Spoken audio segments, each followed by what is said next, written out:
caractériser le paysage médiatique tel qu'il s'exprime dans la sphère de la société générale, on a un phénomène assez intéressant.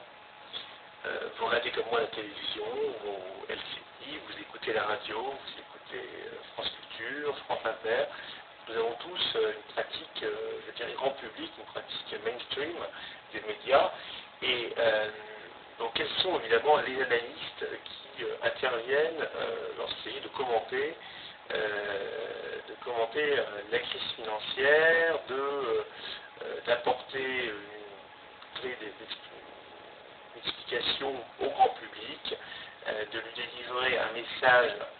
qui est avant tout un message message qui ne vise pas du tout à expliquer, mais au contraire à contenter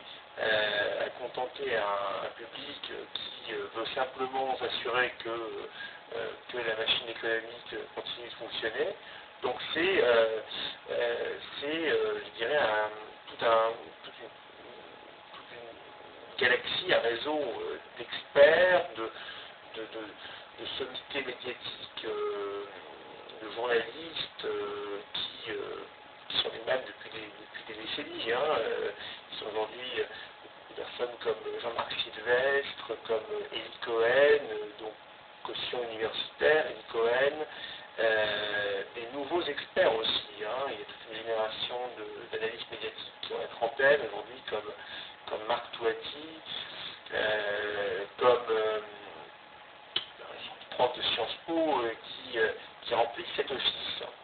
Donc ces gens-là, que vous aujourd'hui appelez les jaunes, évidemment continuent d'opérer dans le paysage actuel et continuent d'être les intervenants archi-dominants dans la production d'un discours explicatif sur la crise financière. Et c'est vraiment ça qui est dommage, parce que on a affaire aujourd'hui dans la théorie économique à une théorie tout à fait pertinente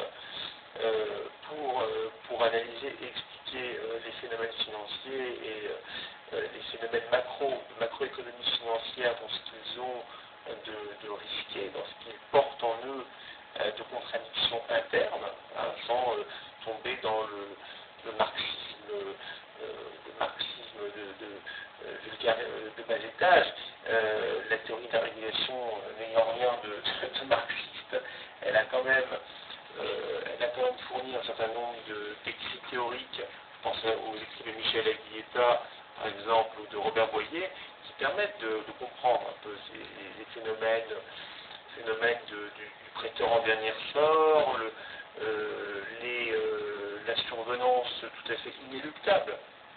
de crises financières. Et ces crises financières, toute la question est de savoir quel est finalement leur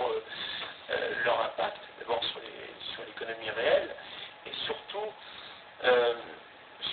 de comprendre en quoi, lorsque le système bancaire est affecté en son cœur par une crise, donc comme je l'ai dit hier, un effondrement de la rentabilité des établissements, des actifs financiers, en quoi cela augure une crise économique plus grave. Et c'est en cela que la période actuelle est intéressante, parce que la question que se posent les analystes sérieux, ceux qu'on ne voit pas à la télévision, ceux qu'on n'entend pas dans les émissions de radio, ceux qui travaillent vraiment dans des universités sur les phénomènes financiers, c'est de savoir si nous assistons à une crise d'une nature bien plus grave que celle que nous avons eue depuis les années 70, à savoir une crise qui s'étendrait donc à la production industrielle, qui entraînerait une dépression plus générale de l'économie, avec une augmentation du chômage, une stagflation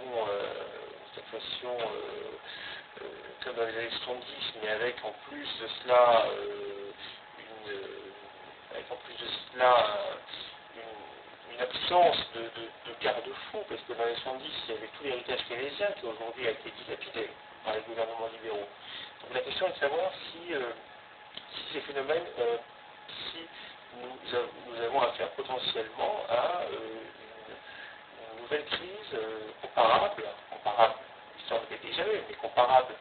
toute proportion gardée et avec je dirais, le décalage historique de 70 ans, à la crise de la Grande Dépression. Donc c'est en cela que pour l'instant on nous envoie de la poudre à la figure en nous noyant sous des masses d'informations insignifiantes sur les responsabilités de telle ou telle crise. La crise générale est anecdotique en tant que telle. Ça s'inscrit dans un ensemble de crises du système bancaire qui touche aussi bien le Royaume-Uni dès l'été 2007, mais aujourd'hui aussi aux États-Unis avec donc, la crise des subprimes, mais qu'on explique assez mal. Hein, on nous présente ça comme étant une crise du marché immobilier, et il y a des phénomènes qui touchent aussi aux caisses d'épargne, au système bancaire américain qui est affecté à ce stade par la diminution par la diminution de la croissance globale, il n'y a pas, je dirais que c'est une crise qui pour le coup n'est pas une crise de concurrence entre blocs économiques rivaux, ce que j'expliquais dans certains de mes derniers articles, mais au contraire une crise qui n'épargnera aucune région du monde. Bon, pour l'instant on a affaire à un bloc asiatique qui résiste bien, hein, autour de la Chine, avec des croissances à deux chiffres, mais ceci n'est pas durable. Donc la crise